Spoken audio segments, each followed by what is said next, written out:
Saya Brina Putri Pangestu, biasa dipanggil Brina, dengan NIM 0107119181. Saya mahasiswi Fakultas Kedokteran Universitas Pelita Harapan, yang pada hari ini akan membahas film yang berjudul My Sister Keeper. Video ini dibuat untuk memenuhi ujian akhir semester dari mata kuliah DPS. Lalu pertama-tama saya akan membahas tentang sinopsis dari film ini terlebih dahulu. Jadi di film ini diceritakan bahwa ada suatu keluarga yang terdiri dari ayah, ibu, kemudian kakak yang laki-laki, kakak yang perempuan, dan juga satu adik perempuan. Pada suatu ketika, kakak perempuan ini yang bernama Kate itu mengalami leukemia. Kemudian orang tuanya sangat mengusahakan untuk kesembuhannya, terutama dari ibu dari Kate, yaitu Sarah.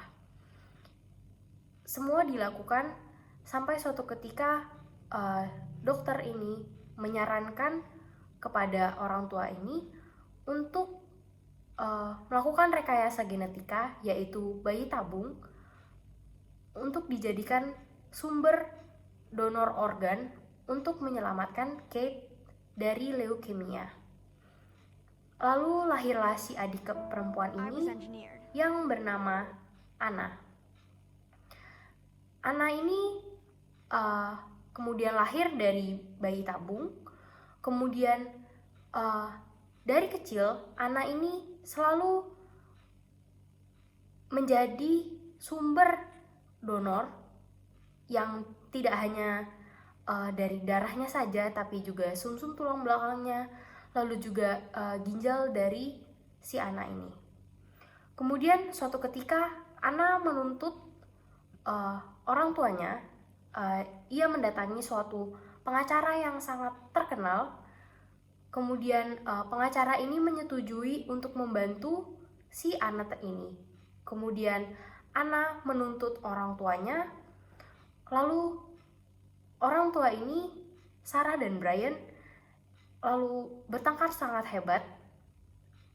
Kemudian mereka mengobrol dengan Anna, lalu tapi tidak ada yang mendengarkan Anna.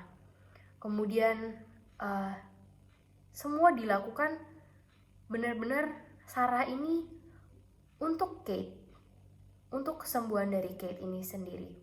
Sampai-sampai Kate ini sudah muak untuk hidup, lalu ia melakukan banyak cara untuk mengakhiri hidupnya. Setelah itu persidangan dilakukan, kemudian Anna dapat memenangkan persidangan, dan akhirnya Anna tidak lagi menjadi pendonor untuk Kate, lalu ia bisa mendapatkan haknya untuk hidup. Kemudian suatu ketika karena Anna ini sudah tidak menjadi donornya, lalu Kate sudah tidak tertolong, dan akhirnya yang lebih mengejutkan adalah ternyata Kate sendiri yang mendorong Anna untuk menuntut kedua orang tuanya. Kemudian saya akan membahas satu persatu dari tokoh yang ada di My Sister Keeper. Seperti yang sudah saya sebutkan, ada peran ayah selalu sibuk dengan pekerjaannya dan tidak ada waktu untuk keluarganya, karena ia selalu berusaha untuk memenuhi kebutuhan dari keluarganya tersebut. Kemudian ada ibu, yaitu Sarah, yang melakukan apapun demi anaknya ini, yaitu demi Kate.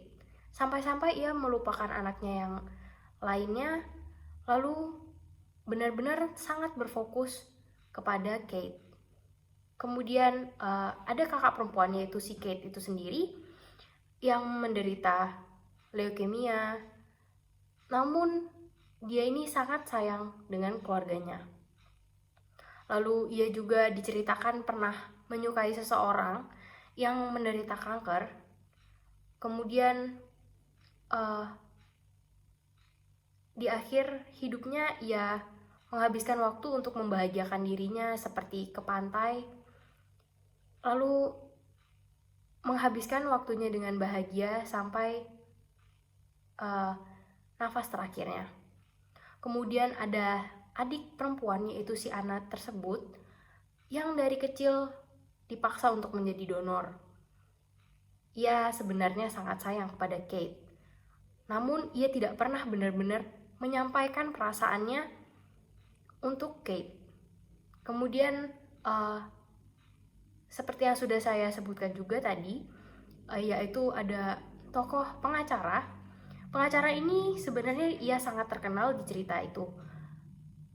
Ia mau mendengarkan kisah dari Anna, padahal Anna hanyalah seorang anak kecil dibandingkan dengan klien-kliennya yang lain, tapi ia bersedia untuk mendengarkan dan membantu dari Anna, karena ia bisa merasakan hal yang sama.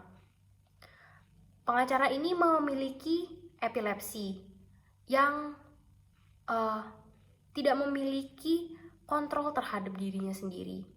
Kemudian saya akan membahas untuk terapi dari ibu atau si Sarah ini. Menurut saya terapi yang sangat cocok adalah emotional intelligence, karena anak ini dibutakan oleh rasa sayangnya untuk Kate, sampai-sampai ia tidak berpikir secara rasional dan tidak memedulikan anggota keluarganya yang lain dan anak-anaknya yang lain, sehingga ia selalu saja tanpa ia sadari juga menyakiti Anna sebagai pendonor. Ia tidak menunjukkan bahwa Anna itu juga anaknya. Kemudian untuk Kate sendiri, terapi yang cocok adalah CBT atau Cognitive Behavioral Therapy. Alasan saya mengapa menyarankan untuk Kate melakukan terapi CBT atau Cognitive Behavioral Therapy, karena ia yang mencoba mengakhiri hidupnya ini. Seharusnya ia bisa tetap memikirkan keluarganya, memikirkan orang-orang yang ia tinggalkan, sehingga ia tidak perlu sampai putus asa dan hanya ingin mati. Sedangkan ia memiliki Anna dan keluarganya yang lain